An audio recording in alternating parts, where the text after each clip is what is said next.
அமரர் கல்கியின் சிவகாமியின் சபதம் பாகம் 1 27ஆம் அத்தியாயம். ஒரு குதிரை.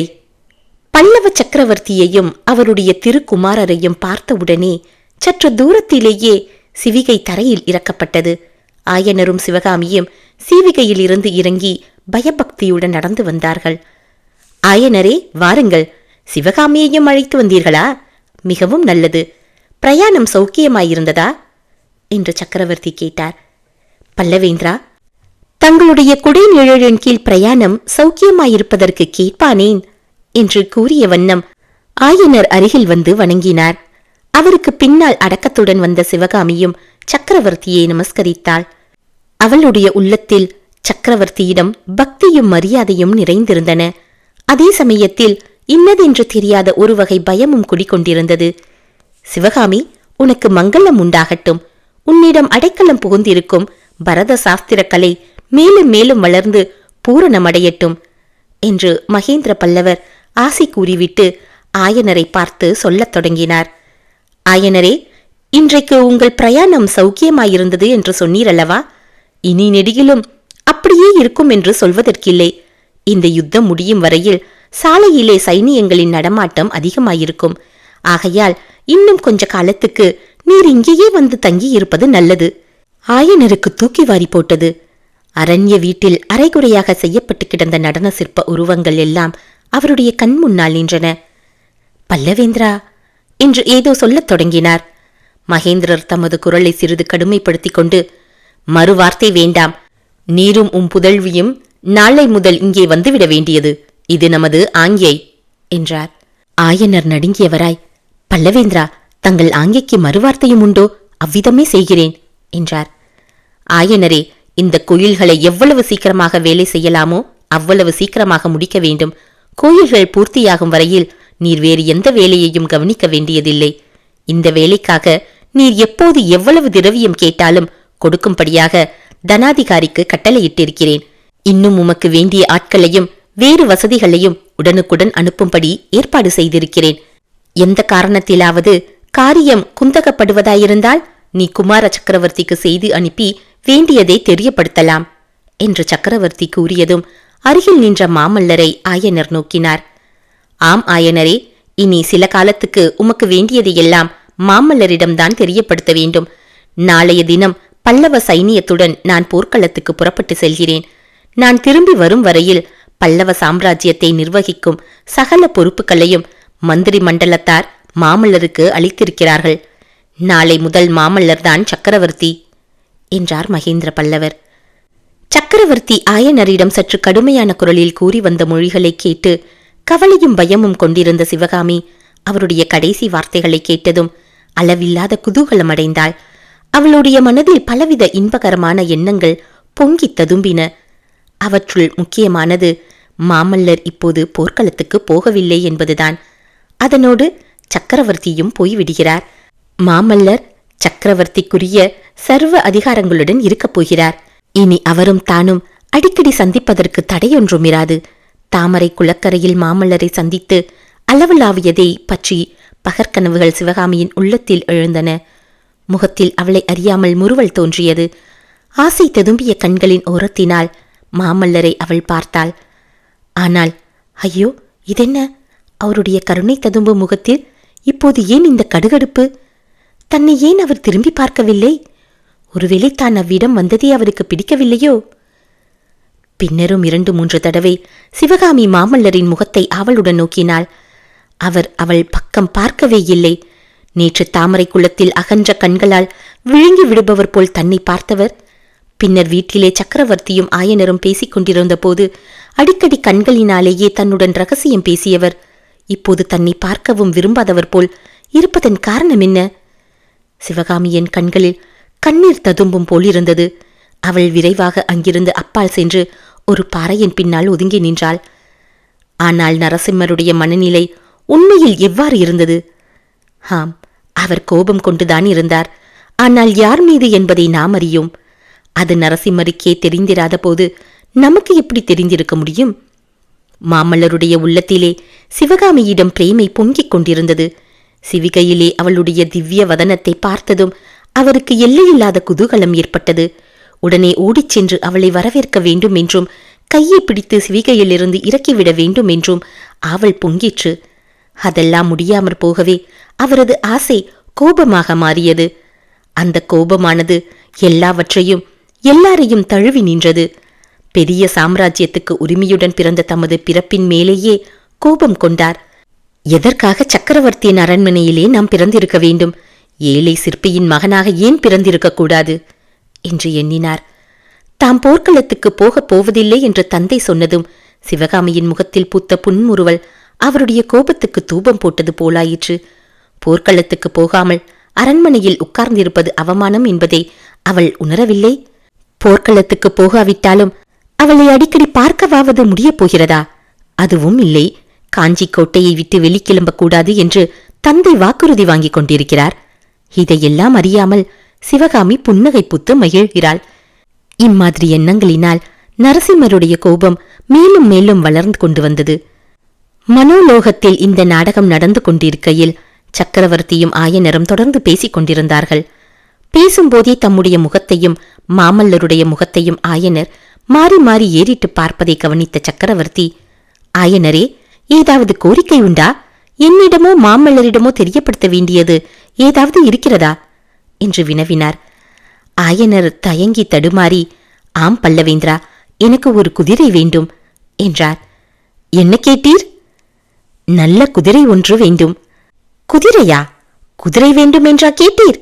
ஆயனரே, அதை காட்டிலும் என்னுடைய உயிரை நீர் கேட்டிருக்கலாம். இந்த பல்லவ சாம்ராஜ்யத்தையே கேட்டிருக்கலாம். நன்றாய் குதிரை கேட்டீர் ஆயனரே. தென்னாடு என்றும் கண்டிராத மகா பெரிய யுத்தம் வந்திருக்கிறது என்று உமக்கு தெரியாதா? காஞ்சியிலிருந்து தினந்தோறும் எத்தனை தூதர்கள் நாலா பக்கங்களிலும் போக வேண்டியிருக்கும் என்று தெரியாதா? குதிரையை தவிர வேறு ஏதாவது கேளும் என்று சக்கரவர்த்தி சரமாரியாக பொழிந்து நிறுத்தினார். மகேந்திர பல்லவர் இவ்வளவு படபடப்புடன் பேசி கேட்டு ஆயனர் அறியாதவரால் மிரண்டு ஸ்தம்பித்து நின்றார். ஓஹோ, உமக்கு வேறு ஒன்றும் வேண்டாம், குதிரைதான் வேண்டும் போலிருக்கிறது. பல்லவ சாம்ராஜ்யத்தின் மகா சிற்பி ஒரு குதிரையை யாசித்தார். அதை மகேந்திர பல்லவன் கொடுக்கவில்லை என்ற பழி சொல் எனக்கு வேண்டாம். குதிரை தருகிறேன், ஆனால் எதற்காக என்று மட்டும் சொல்லும். நீரும் சிவகாமியும் பிரயாணம் செய்வதற்கு வேண்டிய சிவிகைகளும் சிவிகை தூக்கும் ஆட்களும் இருக்கிறார்கள் அல்லவா? பின் குதிரை எதற்கு என்று சக்கரவர்த்தி கேட்டு நிறுத்தினார். ஆயனர் சற்று தைரியமடைந்து, பல்லவேந்திரா, மிகவும் முக்கியமான ஒரு காரியத்தை முன்னிட்டுதான் கேட்டேன். ஆனால் அதனாலே யுத்த காரியங்கள் தடைப்படுவதாயிருந்தால் என்று நிறுத்தினார். அந்த முக்கியமான காரியம் என்ன? எனக்கு தெரியலாம் அல்லவா? அல்லது ஏதேனும் ரகசியமாயனரே? பிரபு, ரகசியம்தான், ஆனால் தாங்கள் அறியக்கூடாத ரகசியம் அல்ல. அஜந்தா வர்ண சித்திரங்களின் ரகசியத்தை அறிய வேண்டும் என்று எத்தனையோ தடவை நாம் பேசிக்கொண்டதில்லையா? அந்த வர்ண ரகசியத்தை அறிந்தவர் ஒருவர் நாகார்ஜுன பர்வத்தில் உள்ள புத்த சங்கிராமத்தில் தற்சமயம் இருக்கிறார். இதை முன்னமே ஏன் சொல்லவில்லையாயனரே? அவ்வளவு முக்கியமான காரியம் என்று தெரிந்திருந்தால் ஆட்சேபமே சொல்லியிருக்க மாட்டேனே. அஜந்தாவின் அற்புத சித்திரங்களை நீரில் போய் பார்த்து வர வேண்டும் என்ற ஆசையினால் வாதாபி புலிகேசியுடன் சிநேகம் செய்து கொள்ள வேண்டும் என்று கூட ஒரு காலத்தில் எண்ணி இருந்தேன். அதெல்லாம் பகற்கனவாய் போய்விட்டது. போகட்டும், குதிரை அவசியம் தருகிறேன். ஆயனரே, குதிரை மட்டும் போதுமா? இன்னும் ஏதாவது வேண்டுமா? பல்லவேந்திரரின் ரிஷப இலச்சினை பதித்த பிரயாண சீட்டும் வேண்டும். இது யுத்த காலம் அல்லவா? அதுவும் தருகிறேன். இவ்வளவு முக்கியமான காரியத்துக்கு யாரை அனுப்புவதாக உத்தேசம் ஆயனரே? ஒருவேளை நீரே போவதாக உத்தேசமா? எனக்கு குதிரை ஏறவே தெரியாது பிரபு. என்னுடைய சீடன் ஒருவனை அனுப்புகிறேன். பகைவர் படைகள் வரும் வழியிலே அவன் போக வேண்டியிருக்குமே. கையில் நல்ல ஆயுதம் எடுத்து போக வேண்டும். இதோ இந்த வேலை அவனிடம் கொடுத்து அனுப்புங்கள் என்று கூறி சக்கரவர்த்தி நரசிம்மரிடமிருந்து தாம் வாங்கி வைத்திருந்த வேலை நீட்டினார். ஆயனர் சற்று தயங்கி நிற்கவே, ஏன் தயக்கம்? இந்த வேல் நீர் அனுப்பப் போகும் வாலிபனுடைய வேல்தான். மத யானையின் கோபத்திலிருந்து உம்மையும் சிவகாமியையும் பாதுகாத்த ஆயுதம்தான். பரஞ்சோதி இதை வாங்கிக் கொள்ள ஆட்சேபிக்க மாட்டான் என்றார் சக்கரவர்த்தி. இதை கேட்ட ஆயனர் மட்டுமல்ல, நரசிம்மரும் சிவகாமியும் கூட ஆச்சரிய கடலில் மூழ்கினார்கள். ஆயனர் தட்டு தடுமாறி, பல்லவேந்திரா, தங்களுக்கு எப்படி தெரிந்தது என்றார். புத்த பகவான் என் கனவிலே வந்து சொன்னார். அன்று உம் வீட்டில் தம்முடைய சிலைக்கு பின்னால் ஒளிந்திருந்தவர்களைப் பற்றியும் புத்தர் எனக்கு கூறினார். ஆயனரே, பல்லவ சக்கரவர்த்தியின் கண்களுக்கும் காதுகளுக்கும் எட்டாமல் பல்லவ சாம்ராஜ்யத்தில் எதுவும் நடக்க முடியாது என்று உமக்கு தெரியாதா? உடனே ஆயனர் கைகூப்பி வணங்கி, பல்லவேந்திரா, நான் ஏதேனும் தவறு செய்திருந்தால் மன்னிக்க வேண்டும். சித்திரக்கலையில் உள்ள ஆசையினால் இந்த காரியத்தில் இறங்கினேன் என்று தொண்டையடைக்க கூறினார். சிற்பியாரே, அஜந்தா ரகசியத்தை அறிவதில் உமக்கு எவ்வளவு ஆசையோ அவ்வளவு எனக்கும் உண்டு. திவ்யமாய் பரஞ்சோதியை அனுப்பி வையும். ஆனால் இதெல்லாம் எனக்கு தெரிந்ததாக அந்த புத்த பிக்ஷுவிடம் மட்டும் சொல்ல வேண்டாம். ஏனோ தெரியவில்லை, பௌத்தர்களுக்கு என் பேரில் இல்லாத சந்தேகங்கள் எல்லாம் தோன்றுகின்றன. புத்த பகவானிடம் எனக்குள்ள பக்தியை அவர்கள் அறியவில்லை. ஆயனரே, குன்றை குடைந்து அமைக்கும் இந்த 5 கோயில்களில் ஒன்றில் புத்த பகவானுடைய பிரம்மாண்ட சிலையொன்று செய்து வைக்கப் போகிறேன். அதை பற்றித்தான் நீர் வரும்போது மாமல்லரிடம் சொல்லிக் கொண்டிருந்தேன் என்றார் சக்கரவர்த்தி. இவ்விதம் இங்கு ரசமான சம்பாஷணை நடந்து கொண்டிருந்த போது பாறையோரத்தில் சற்று மறைவாக நின்று இதையெல்லாம் கேட்டுக்கொண்டிருந்த சிவகாமியின் உள்ளத்தில் பலவிதமான எண்ணங்கள் அலையெறிந்து எழுந்தன. இந்த சக்கரவர்த்தி தான் எவ்வளவு சாதுரராயிருக்கிறார்! புத்த பிக்ஷுவை பற்றி மாமல்லரிடம் நாம் எச்சரிக்கை செய்ய வேண்டும் என்றிருக்க இவருக்கு ஏற்கனவே எல்லாம் தெரிந்திருக்கிறதே. இவரிடம் எதையும் மறைத்து வைக்க முடியாது போலிருக்கிறதே. ஒருவேளை நம்முடைய ரகசியத்தையும் இவர் அறிந்திருப்பாரோ? அதனால் தான் ஒருவேளை குமார சக்கரவர்த்தி நம்மிடம் இவ்வளவு பாராமுகமாக இருக்கிறாரோ? நாம் ஏதேனும் தவறு செய்து விட்டோமோ? இவ்விதம் எண்ணாததையெல்லாம் எண்ணி அவள் உள்ளம் ஏங்கிற்று. விரைவிலே குமார சக்கரவர்த்தியை தனிமையில் பார்த்து அவருடைய கோபத்துக்கு காரணம் தெரிந்து கொண்டாலன்றி அவளுக்கு மனசாந்தி ஏற்படாதென்று தோன்றியது. தற்செயலாக சிவகாமியின் பார்வை கீழே தரையில் கிடந்த ஒரு காவிக்கட்டியின் மேல் விழுந்தது. சற்றென்று ஒரு யோசனை தோன்றிற்று. அந்த காவிக்கட்டியை குனிந்து எடுத்துக்கொண்டு பாறையில் சித்திரம் வரையலானாள். குளத்தின் தண்ணீருக்கு அடையாளமாக அலையை போன்ற 2 கோடுகளை இழுத்தாள். அதன் மேல் ஒரு தாமரை பூவை வரைந்தாள். பக்கத்தில் 2 தாமரை மொட்டுக்களையும் போட்டாள். குளத்தின் கரையிலே ஒரு மான்குட்டியின் சித்திரத்தை எழுதினாள். எழுதும் போதே கடைக்கண்ணால் பார்த்து நரசிம்மவர்மர் தன்னை கவனிப்பதை தெரிந்து கொண்டாள்.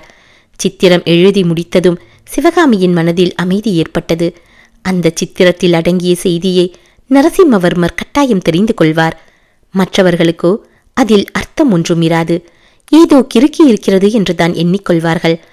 குமார சக்கரவர்த்திக்கு தன்னிடம் அன்பு உண்டென்பது உண்மையானால் இந்த சித்திரத்தை பார்த்துவிட்டு அவசியம் அவர் தாமரை குளத்துக்கு வந்து சேர்வார். அன்று மாலை சக்கரவர்த்தியும் குமாரரும் குதிரைகளின் மேல் ஏறி காஞ்சிக்கு ராஜபாட்டை வழியாக கிளம்பினார்கள். அந்த பாதை மத்தியானம் அவர்கள் வந்திருந்த 5 குன்றுகளின் ஓரமாகத்தான் சென்றது. அவ்விடத்திற்கு வந்ததும் நரசிம்மர் சற்று பின்தங்கினார். சிவகாமி சித்திரம் எழுதிய பாறைக்கு அருகில் வந்ததும் குதிரையை நிறுத்திவிட்டு கீழே இறங்கினார். அங்கே எழுதியிருந்த சித்திரத்தை பார்த்ததும் அவருடைய முகம் அந்த தாமரையைப் போலவே மலர்ச்சி அடைந்தது.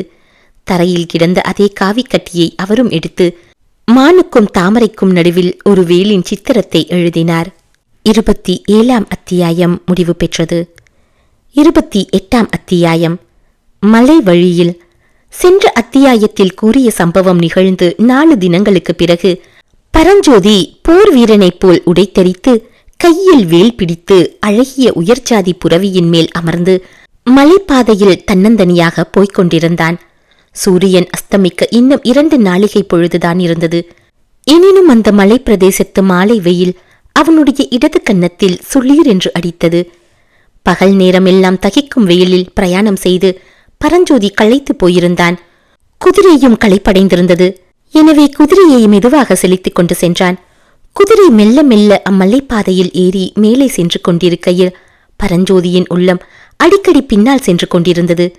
சென்ற ஒரு காலத்தில் அவன் அடைந்த அதிசயமான அனுபவங்கள் எல்லாம் திரும்ப திரும்ப அவனுக்கு ஞாபகம் வந்து கொண்டிருந்தன.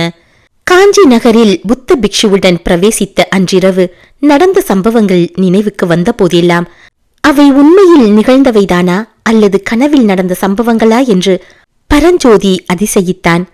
12 நாளைக்கு முன்னால் திருச்செங்காட்டங்குடியிலிருந்து கால்நடையாக கிளம்பிய பட்டிக்காட்டு சிறுவனா இன்று இந்த அழகான புரவியின் மேலே ஏறி செல்பவன் என்று கூட அவன் ஆச்சரியப்பட்டான்.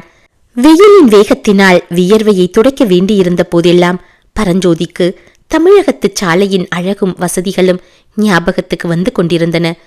சோழ நாட்டிலும் தொண்டை நாட்டிலும் சாலை ஓரங்களில் பெரிய விருட்சங்கள் அடர்த்தியாய் வளர்ந்து குளிர்ந்த நிழல் தந்து கொண்டிருக்கும்.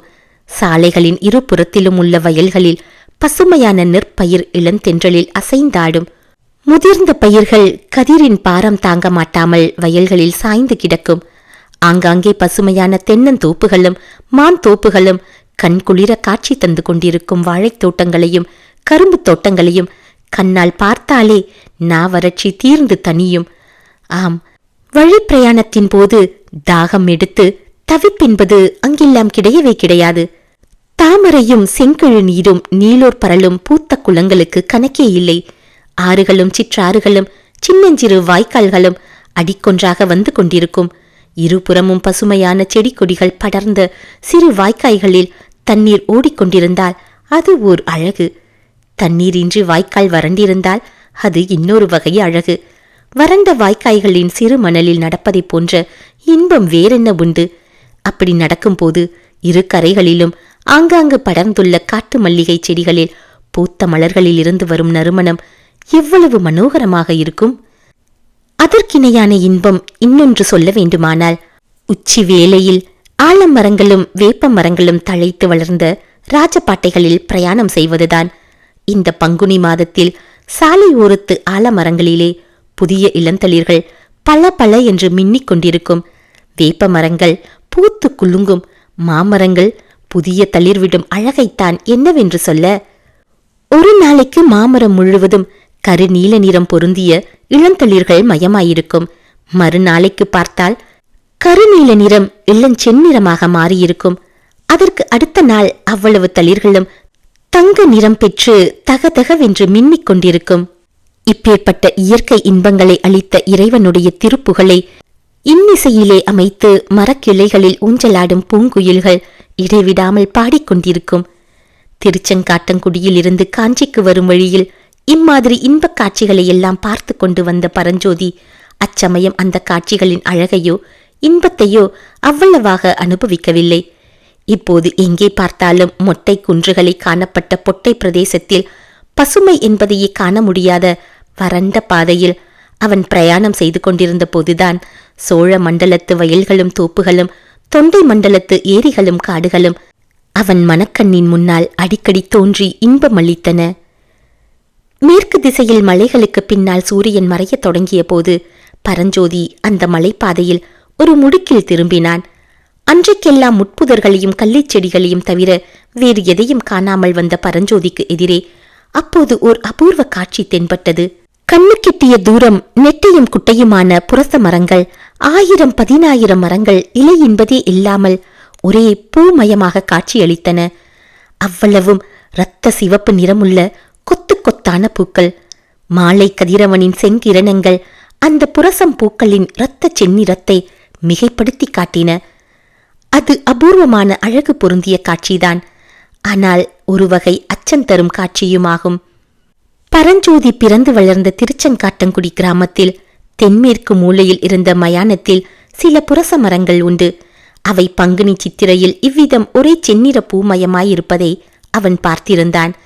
எனவே புரச மரங்கள் பூத்திருக்கும் காட்சியை பார்க்கும்போது அவனுக்கு ருத்ர பூமியின் நினைவு வருவது வழக்கம்.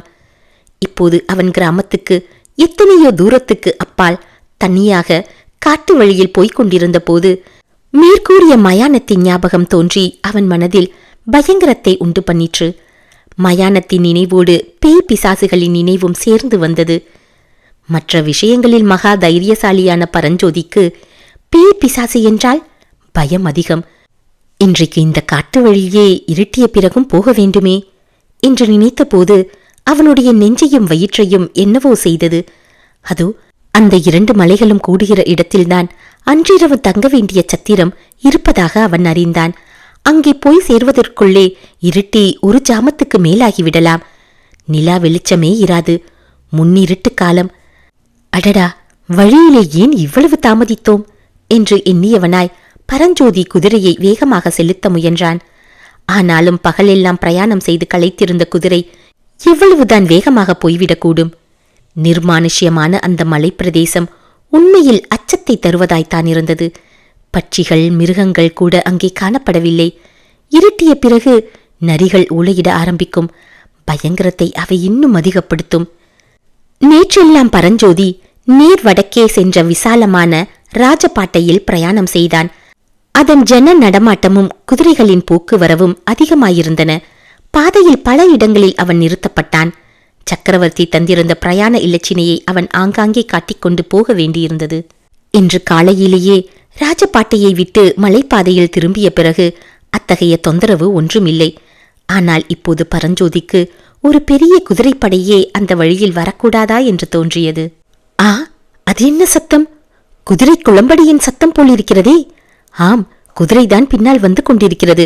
வருவது யாராயிருக்கும்? யாராயிருந்த போதிலும் நல்லதுதான். இருட்டுக்கு வழித்துணையாயிருக்கும் அல்லவா?